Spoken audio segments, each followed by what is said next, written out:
आप सभी का स्वागत है my YouTube channel Babli education. आप सभी कैसे हैं? आशा करती हूँ कि आप सभी अच्छे होंगे।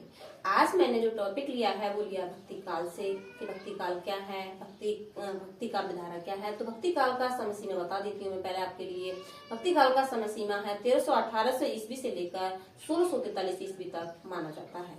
तो सबसे पहले आज मैं देखती हूँ भक्ति काव्य। भक्ति काव्य को कितने भागों में बांटा गया है? तो भक्ति काव्य को दो भागों में बांटा गया है। देखेंगे वो दो भाग कौन कौन से हैं। तो सबसे पहले है निर्गुण भक्ति काव्य धारा और दूसरा है सगुण भक्ति काव्य धारा। अब देखना हमें ये होगा कि निर्गुण भक्ति काव्य धारा के अंतर्गत कौन सी काव्य धारा आती है और सगुण भक्ति काव्य धारा के अंतर्गत कौन सी काव्य धारा आती है। तो निर्गुण भक्ति काव्य धारा के अंतर्गत भी दो धाराएं आती हैं, दो काव्य धाराएं आती हैं। वो कौन कौन सी हैं? नंबर 1 ज्ञान मार्गी काव्य और दूसरा है प्रेम मार्गीय काव्य। अब है हमारा सगुण भक्ति काव्य धारा में देखेंगे उसमें भी दो हैं। वो कौन कौन सी हैं? एक राम काव्य है और दूसरा कृष्ण काव्य है।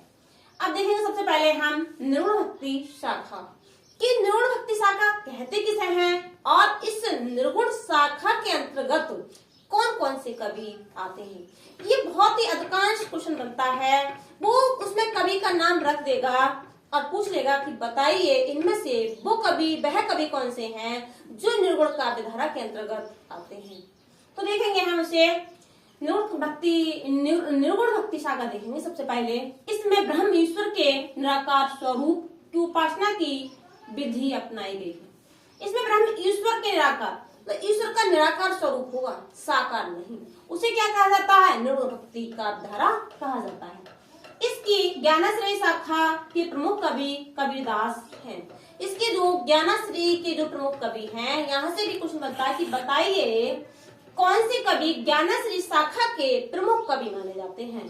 तो ज्ञानाश्रयी शाखा के प्रमुख कवि कबीरदास जी माने जाते हैं। इनकी बाड़ी का संघ है बीजक नाम से प्रसिद्ध है।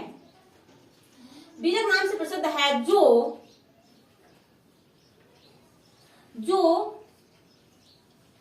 भागों में व्यक्त है। जो 3 भागों में व्यक्त है वो 3 भाग कौन कौन से हैं? साखी, शबद, रमणी। अन्य प्रसिद्ध कवियों में संत रैदास के लिए रविदास भी कहा जाता है। यदि संत रैदास नहीं आया और रविदास आ जाए तब सोचेंगे कि पता नहीं कौन से कवि आ गए। तो संत रैदास को ही रविदास के नाम से भी जाना जाता है। नानक है, दादू है, मलुकदास है, धर्मदास है। ये सभी कवि निर्गुण काव्य धारा के अंतर्गत आते हैं। इन भक्तों ने साधना के सहज मार्ग को अपनाया। इन सब भक्तों ने साधना के सहज मार्ग को तो अपनाया था, लेकिन क्या था? जाति पाति, तीर्थ व्रत आदि बाहरी आडंबरों का विरोध किया था। जाति पाति का विरोध किया था और बाहरी आडंबरों का विरोध किया था।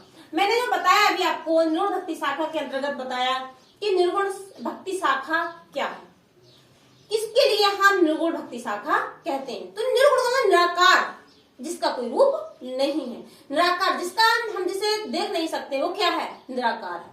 इस सब के अंतर्गत मैंने ये बता दिया कि कौन कौन से कवि आते हैं। जैसे कि वो पूछ लेते थे पेपर में, नानक आगे लिखा हुआ, अब पूछ ले कि बताइए ये कवि किस शाखा के अंतर्गत आते हैं? निर्गुण शाखा के अंतर्गत आते हैं या सगुण भक्ति का धारा के अंतर्गत आते हैं। तो अभी हमने अपनी वीडियो में मैंने बता दिया, अभी डिफाइन कर दिया कि ये सभी कवि निर्गुण भक्ति शाखा के अंतर्गत आते हैं। सॉरी, माफी चाहूंगी कि बोर्ड छोटा है इसलिए मैं सगुण भक्ति काव्य धारा की वीडियो इस पर नहीं बन पाई। अगली वीडियोस में जल्द ही मैं आपके लिए सगुण भक्ति काव्य धारा के बारे में बताऊंगी और राम काव्य धारा बताऊंगी, ज्ञान मार्गी बताना है मुझे।